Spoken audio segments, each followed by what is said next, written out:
Hey, welcome! Today, we're diving into the world of machine design. Now, I know that sounds super technical, right? But it's actually this incredible creative force behind pretty much everything you use. Yeah, from the chair you're sitting on to the phone in your hand. At its heart, it's all about solving problems. So, to get us started, I've got a question for you. Take a look at these two things, a basic office chair and a sleek, modern car. I mean, they seem like they're from different planets, don't they? One's for sitting at a desk, the other's for rocketing down the highway. But what's the one big idea that connects them both? The answer is they're both solutions. That's it. One solves the problem of I need to sit comfortably while I work, and the other solves the problem of I need to get from point A to point B safely and, efficiently. Deep down, both of them started as just an idea to fix a specific human need. And that brings us right to the main event. We've been talking about design in a general way. But what happens when we zoom in on engineering? What exactly is machine design? Let's peel back the curtain and see how you get from a simple idea to a real physical thing. Okay, so here's the official definition. And what I think is so cool about this is that it's not just about crunching numbers and physics. It's this powerful mix of three things: hard science, technical data, and, this is the big one, imagination. That right there is the secret ingredient. You know, if that formal definition feels a little stuffy, just think of it like this. Design is basically just a series of decisions. That's all it is. Every single part of a product, every curve, every material choice, every little button, it's there because somebody, somewhere, made a choice. Let's circle back to our trusty chair example. This shows that decision-making process perfectly.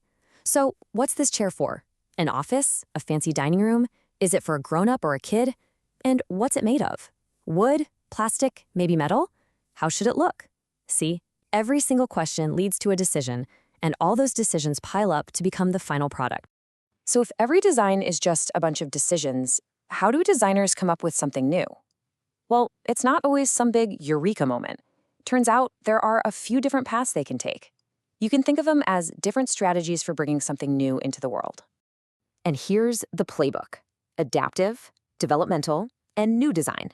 These paths cover everything from making small, clever tweaks all the way to creating something the world has literally never seen before. Let's start with the one you see the most. First up, we've got adaptive design. This is, by far, the most common type. It's all about taking a design that already works great and just adapting it for a new job. You're not reinventing the wheel here, you're just putting that wheel on a different kind of cart. A conveyor belt system, for example, is a brilliant design that can be adapted for a million different factories. Next, there's developmental design. And this one should feel really, really familiar. Just think about every time a new car model comes out or a new smartphone. The basic idea is the same, right? But the designers have made all these little changes and improvements to create a better version. It's evolution, not revolution. And finally, we get to the really exciting one, new design. This is where pure invention happens. This is about taking scientific principles and, with a real spark of creativity, making something that just flat out didn't exist before. It's not an improvement, it's a giant leap forward. Think about the very first drone, or the first robot that could think for itself. These are solutions that completely change the game. Okay, so we've got these different paths to innovation, but how do designers actually do the work? What are the basic methods they use to make all those critical decisions? Well, it really just boils down to two main approaches. On one hand, you have rational design. Think of this as design by pure calculation. You use the laws of physics to figure out the exact stresses and strains on every little part. It's how we build massive bridges and cranes that we know, with mathematical certainty, won't collapse. But what happens when the math gets way too complicated? Well, that's where empirical design comes in. This is designed by experience, using real-world data and just good old-fashioned observation to figure out what works. And this is where it gets really, really cool. P equals 284D. Now, I know this just looks like some random equation from a textbook, but trust me, this is a perfect, bite-sized example of design by experience in action. This is what's called an empirical formula. It's basically a rule of thumb for estimating how hard you should tighten a bolt. And here's the mind-blowing part. There's no fancy mathematical proof for it. This formula exists only because of decades of trial and error, generations of mechanics and engineers just seeing what works and what doesn't in the real world. It's not designed by calculation, it's designed by doing.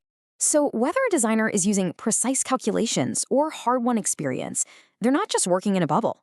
They have to juggle a whole range of critical factors. The best way to think about it is like an essential checklist they have to run through to make sure design isn't just clever, but that it'll actually survive in the real world. First up, you've got the physical stuff. The material you choose is absolutely critical. Get it wrong, and it could be a disaster. You have to think about the loads, the forces it has to handle, and of course, its size, shape, and weight. I mean, for a part on an airplane, every single gram counts. Then you've got the practical realities. An amazing design on paper is totally useless if you can't actually build it without breaking the bank. And once it's built, is it easy to use? And maybe even more important, can you maintain it over its lifetime? A truly great product has to win on the factory floor and in the hands of the person using it.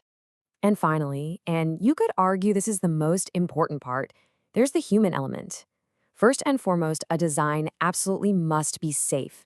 It has to be reliable. But it also has to take into account things like cost and even aesthetics. How a product looks and feels can make or break its success. So as we start to wrap this up, just take a look around you right now. The phone you might be holding, the light above your head, the car parked outside. Every single one of those objects is the final product of this incredibly complex, creative, and really thoughtful process. Just a long series of decisions that took a simple need and turned it into a physical reality. You see, design isn't just for engineers in a lab. It's a way of thinking. It's the art of turning problems into solutions. And that really just leaves us with one last thought. What problem will you solve? Thanks for joining me.